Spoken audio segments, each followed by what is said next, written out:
Bonjour, ici Hélène Orando, fière ambassadrice du mouvement J'aime les fruits et légumes. Vrai ou faux?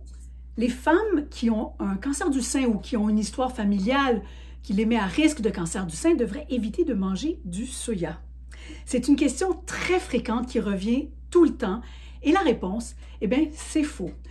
Et ceux qui le disent, ce sont tous les chercheurs qui ont fait des études sur le soya et ce que confirme d'ailleurs la Société canadienne du cancer et aussi l'Institut américain de recherche sur le cancer. Donc, de manger des fèves de soya, mais aussi du tofu, des fèves de soya rôties, du beurre de soya qui remplace le beurre d'arachide ou n'importe quel aliment à base de soya, ce n'est pas problématique. Par contre, ce qu'il faut éviter, ce sont les comprimés à base de soya ou de concentré de soya, mais là, on parle de suppléments.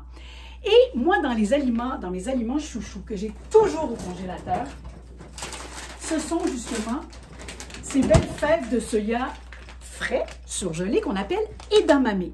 On les trouve déjà écossés, comme ceci, ou encore dans leur gousse, dans leur écosse, et c'est ce que j'ai ici devant moi. Donc, tout ce qu'on fait, ça, là, c'est mon fast-food par excellence. Alors, on prend notre sac ou la quantité qu'on veut dans de l'eau bouillante que je sale un peu. Et après, je vous dirais 3 ou 4 minutes. L'emballage dit un peu plus, mais moi, j'aime bien quand ça résiste quand même un peu sous la dent. On égoutte. Et là, je vais vous montrer ce que je fais. Une collation formidable pour profiter justement des bienfaits du soya. C'est riche en fibres, c'est riche en protéines, c'est riche en potassium. En tout cas, il y a vraiment beaucoup de bienfaits. Et cette collation que je vous propose, ça remplacerait très, très bien le petit bol de chips au vinaigre parce que ça va chercher les mêmes saveurs, mais là, on décuple la valeur nutritive. Alors, nos belles fèves de soya dans leur cosse. À ça, j'ajoute un tout petit peu de vinaigre de riz. Le vinaigre de riz, il est un peu plus doux que le vinaigre de vin, donc c'est ce que j'utilise. Bon, on en met un petit peu, pas trop. Je mets un petit peu de fleur de sel. Ça ajoute le petit croquant sous la dent et ce mariage qu'on aime tant, sel-vinaigre. Et des graines de sésame, noires ou blanches, ce que vous avez.